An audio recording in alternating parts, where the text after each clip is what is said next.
Hi, my name is Jean Kelly Altimbal and I am a hip hop dancer.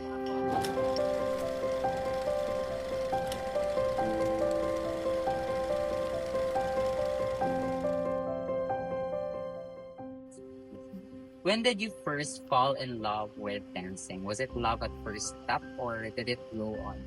So at that time, tung bata pa ko, my mom introduced dancing to me because she saw me very lihukan kay ko nga bata. So she enrolled me to a lot of dancing classes and you won't believe it, but the first genre that I've tried was actually ballet dancing, which is very far from what type of genre I do right now. But later on, I was able to found that dili ra di ay ballet dancing ang naa. So, therefore, nag-grow ko sa hip-hop, then dire na rin ko nag-settle. Beyond did shut hobby on dance. Yes. How does dancing make you feel, especially when you're in your element? Is it like a release, a rush, or something deeper? Yes, dancing is like my outlet.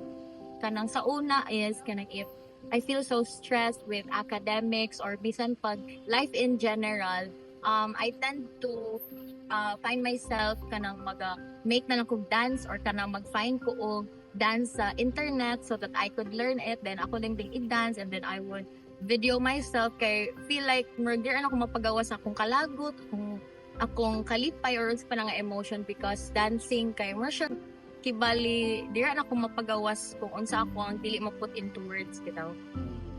Oh, so cute naman. And what kind of story do you want people to feel when they watch you? Is there something you always hope thinking? In terms of that, ang dancing mong good kanang different gud siya, like for example kanang ang dancing is if nakaibuhaton nga dance you tend to stick to one story, so it depends. So nayo sahay nakoy gusto i-portray nga story whenever I try to choreograph or dance kay kini dili man gud siya mag-settle lang sa isa ka story nga akong gusto i-portray. Gusto na ko ipakita ang lahi-lahi nga parts sa akong life, and that includes kung unsa ko nga woman, kung unsa ang hardships or kaya kanang other pa nga story which involves kanang atong society bisag unsa kanang para makita lang nila nga dili lang siya ay sa dancing dili lang di siya sayaw-sayaw, pwede day ka maka-tell og story through dancing. What about your inspiration for your dances? My inspiration daghan, pero kung i-way back na to sa pinakasugod yun nga inspiration, that's actually my mom because she was also a dancer, and bisan pag kanang dili gyud kay wala niya na pursue gyud, pero the reason why nga nabuhi ko is because my mom and my dad met through dancing, which is very nice, and nice kayo kay nagabunga ilahang love through dancing sa kung unsa ko karon, and yeah po siya. What's a regular day like for you? Is it all dancing or do you sneak in naps and snacks to regular day? Sa kuha karon is dili pa kay ay wala na gyud kay ko nagda-dance, pero back then when I was kana active pa sa dancing, matulog pa lang ko sa gabi, magunahon na ako unsa akong gusto suoton for training or bisan pag kanang unsa kaha ako ang masuggest sa among trainer nga steps para sa among dance, and then if mag-train na me during that time na nami competition, mag-prepare gid ko, like kanang i-prepare gid ako tanan ako gamit, that includes my water, that includes my snacks, extra shirt, kay gusto gid ko nga ano na ako sa akong self nga ganang ko magsayaw, ganang ko prepare ko in terms of training, preparing for any dance competition. Okay, in terms of preparation, how do you keep yourself sharp physically and mentally? Like, what keeps you ready to perform? Okay. When I dance competition, pag dana among training, dana among practices, dili lang ko mag-stop dito sa pag-practice.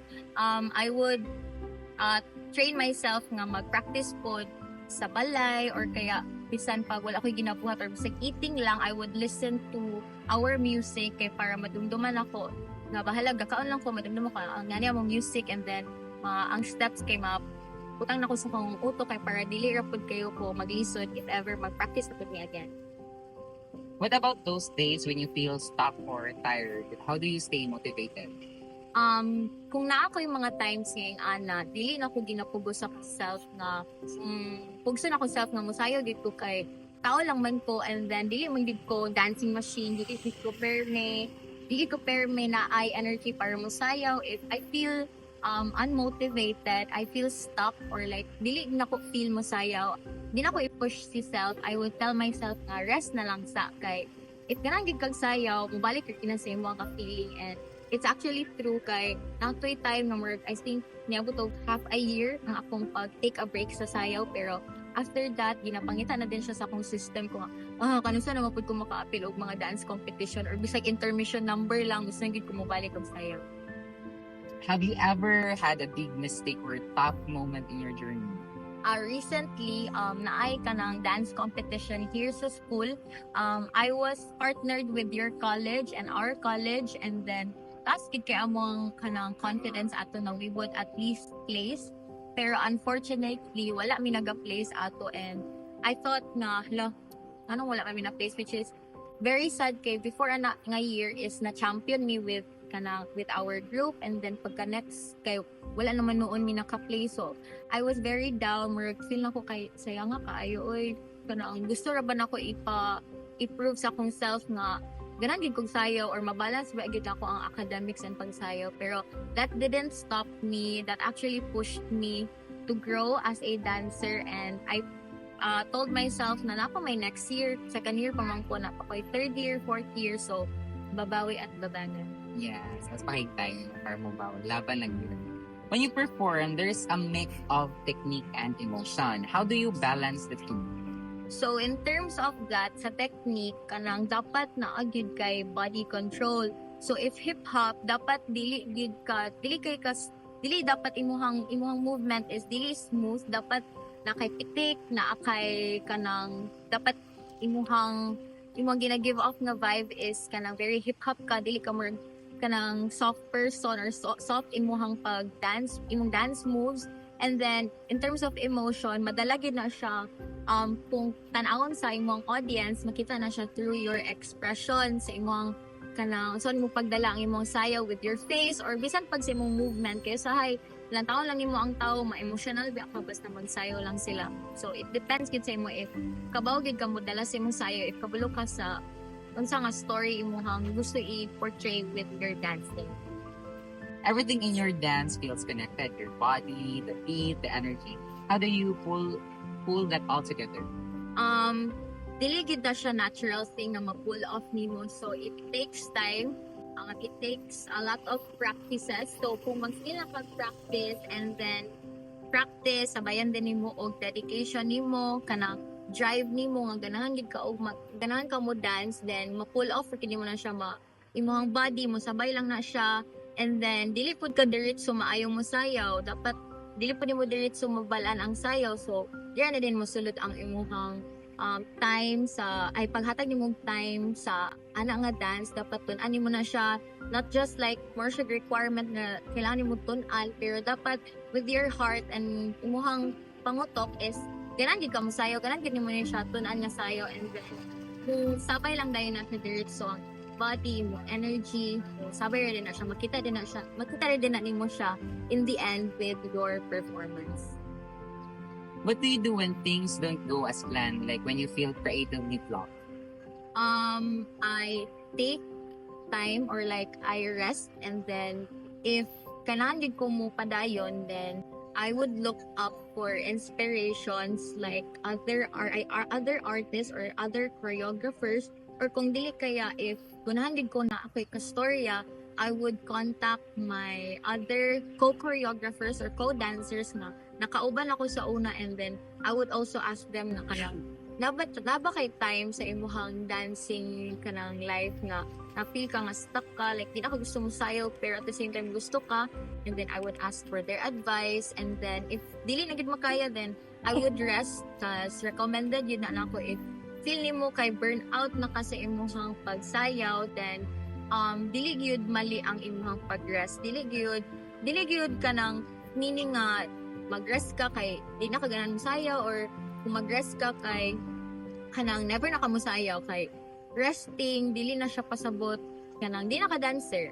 Kay tao raman gyapon ang mga dancer, ang mga artist. So take time, rest so that imong brain is maka-rest pod so that if mubalik na nga drive and passion sa imuha, mubalik na pod na imuhang motivation para magbalik og sayaw, magbalik og choreograph.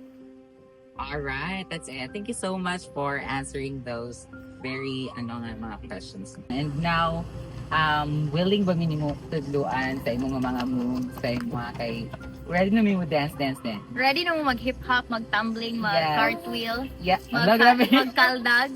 Oh, ito ang hip hop ta. Yeah. Go, let's go hip hop.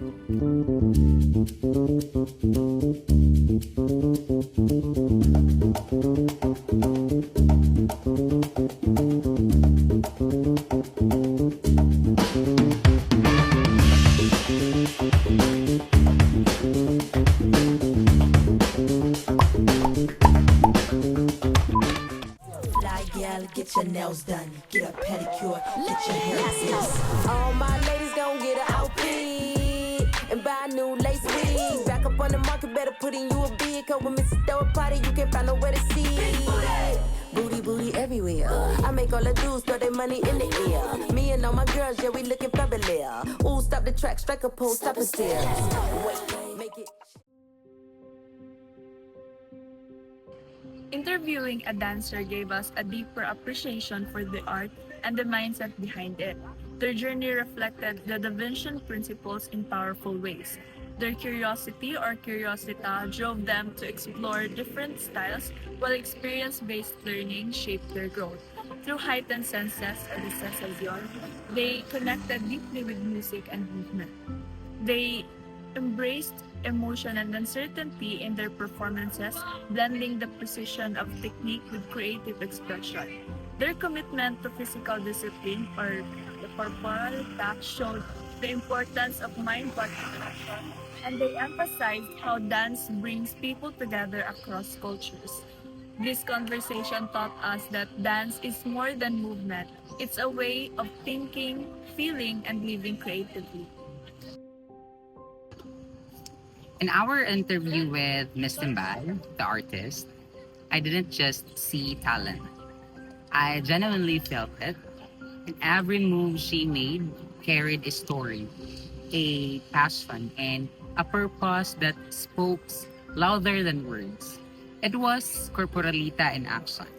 The beautiful balance of the body and the mind that Da Vinci admired in one of his principles.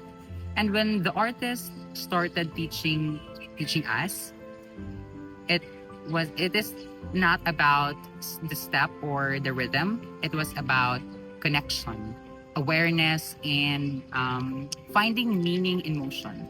And through her, I realized that dance isn't just something you do. It's something you live. She showed me what it truly means to embody art. And for that, I am truly grateful. Thank you. Right after the interview with the local dancer, I couldn't stop thinking about what I had just witnessed.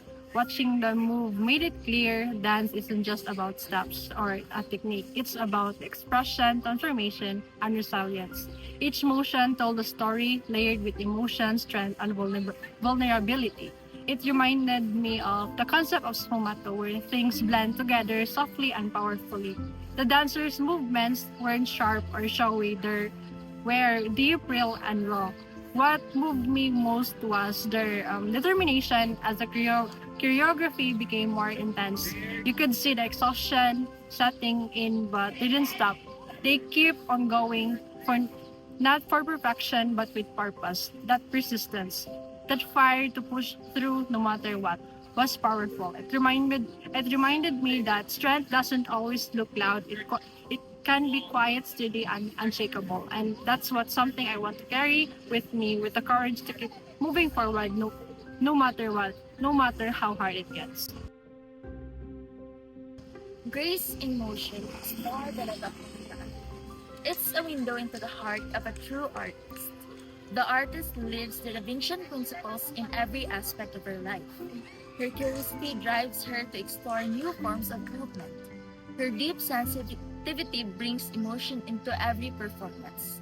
With discipline and care for her body, she shows mastery of her craft. She embraces uncertainty with grace, finding strength in vulnerability. The artist blends art and technique, feeling and form, in a way that connects deeply with others. Most of all, she never stops learning.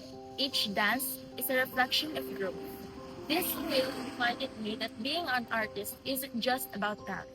It's about how you live, how you feel, and how you move through the world. The documentary about Kelly, a local dancer, was truly inspiring. It followed her journey from a curious child learning ballet to a passionate artist who grew into a powerful hip-hop dancer. Over time, she blended the grace of ballet with the energy and boldness of hip-hop, creating a style that was completely her own. What stood out to me most was her dedication. Kelly trained hard and stayed open to new ideas and never let the challenges stop her. She didn't just stand. She told stories through movement, using emotion, rhythm, and creativity to connect with her audience. Even when things were uncertain, she kept moving forward, trusting in her own growth and embracing the changes in her art. Her journey was a beautiful mix of discipline and passion, and it reminded me that when someone truly follows what they love, they not only grow, they inspire everyone around them.